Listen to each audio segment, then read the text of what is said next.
당뇨약은 하나가 아닙니다. 당뇨병이라고 해서 모두 같은 상태가 아니기 때문에 약도 사람마다 다르게 처방됩니다. 오늘은 많은 분들이 헷갈려 하시는 당뇨약은 왜 다르고 내가 먹는 약은 어떤 계열이며 그 약을 먹을 때 어떤 음식을 조심해야 하는지를 정리해서 설명드리겠습니다. 오늘 영상에서는 현재 실제로 가장 많이 사용되는 당뇨약 6가지 계열을 기준으로 말씀드리겠습니다. 이 영상은 필요할 때 다시 보셔야 하는 정보이니 저장해 두시는 것을 권해드립니다. 안녕하세요. 100세까지 건강한 삶을 돕는 100세 건강지원센터입니다. 첫 번째는 메트포르민 계열 당뇨약입니다. 이 약은 당뇨 치료에서 가장 기본이 되는 약으로 처음 당뇨 진단을 받았을 때 가장 먼저 처방되는 경우가 많습니다. 메트포르민을 먹는 이유는 인슐린이 아예 없는 상태가 아니라 몸에 인슐린은 나오지만 제대로 작동하지 않는 인슐린 저항성이 높아졌기 때문입니다. 이 상태에서는 간에서 필요 이상으로 당을 계속 만들어내기 때문에 혈당이 쉽게 높아집니다. 메트포르민은 이 간의 당 생성을 줄이고 몸이 인슐린을 조금 더 잘 쓰도록 도와주는 약입니다. 그래서 이 약은 혈당을 갑자기 확 떨어뜨리기보다는 서서히 안정시키는 역할을 합니다. 저혈당 위험은 비교적 적지만 기름진 음식이나 과식을 하면 속 불편함이나 설사 같은 위장 증상이 나타날 수 있습니다.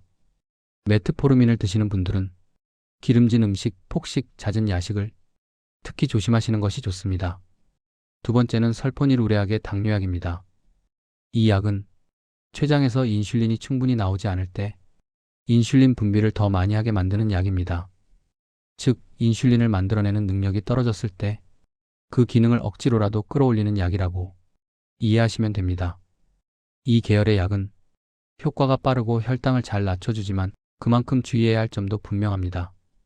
식사를 거르거나 공복에 약을 먹게 되면 혈당이 필요 이상으로 떨어지는 저혈당 위험이 커질 수 있습니다. 그래서 이 약을 드시는 분들은 반드시 식사와 함께 복용해야 하고 식사를 거를 날에는 약 복용을 어떻게 해야 하는지 의사와 상의하는 것이 중요합니다. 이 약을 드시면서 공복에 술을 마시거나 식사를 자주 거르는 습관은 특히 피하셔야 합니다. 세 번째는 DPP-4 억제제 계열 당뇨약입니다. 이 약은 식사를 하면 자연스럽게 분비되는 인크레틴이라는 호르몬의 작용을 도와 식후 혈당을 부드럽게 조절해주는 약입니다. 혈당을 강제로 떨어뜨리기보다는 식후에 혈당이 급하게 치솟는 것을 완만하게 잡아주는 역할을 합니다. 이 계열의 약은 저혈당 위험이 낮고 부작용도 비교적 적은 편이지만 그렇다고 해서 음식을 마음대로 먹어도 되는 것은 아닙니다. 단 음식, 단 음료, 잦은 간식은 약의 효과를 넘어 혈당을 빠르게 올릴 수 있기 때문에 여전히 주의가 필요합니다. 네 번째는 SGLT-2 억제제 계열 당뇨약입니다. 이 약은 몸에서 쓰지 못한 당을 소변으로 직접 배출해서 혈당을 낮추는 방식입니다. 혈당 조절뿐 아니라 체중 관리, 심장과 신장 보호 효과 때문에 최근 많이 처방되는 약입니다.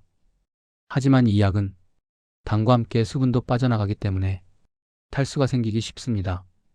이 상태에서 술을 마시거나 당분이 많은 음료를 많이 마시면 어지럼증이나 기운 빠짐이 더 심해질 수 있습니다.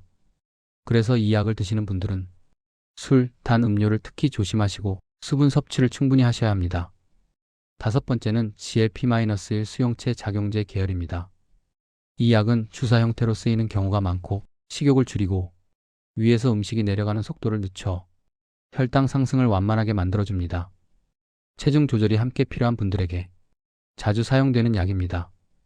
하지만 기름진 음식이나 한 번에 많이 먹는 식사는 메스꺼움이나 속 불편함을 유발할 수 있습니다. 이 약을 드시는 분들은 소량씩 천천히 드시는 식습관이 매우 중요합니다. 여섯 번째는 인슐린 주사입니다. 이 경우는 몸에서 인슐린이 거의 나오지 않거나 먹는 약으로는 혈당 조절이 어려울 때 사용합니다. 가장 강력한 치료 방법이지만 식사 시간과 양이 불규칙하면 저혈당 위험이 커질 수 있습니다. 그래서 인슐린을 사용하는 분들은 식사 관리가 무엇보다 중요합니다. 정리해보면 당뇨약은 왜 먹는지도 다르고 몸에서 작용하는 방식도 다르며 피해야 할 음식도 다릅니다. 그래서 남이 먹는 약 기준으로 음식이나 생활 습관을 따라하면 안 됩니다. 내가 먹는 당뇨약이 어떤 계열인지 알고 그에 맞게 관리하는 것이 혈당 조절의 시작입니다. 이 영상은 당뇨약을 오래 드시는 분일수록 꼭 한 번은 정리해서 보셔야 할 내용입니다.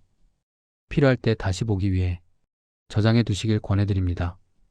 앞으로도 60대 이후 꼭 필요한 건강 정보를 쉽고 정확하게 정리해 드리겠습니다. 도움이 되셨다면 구독과 좋아요는 100세 건강지원센터 운영에 큰 힘이 됩니다.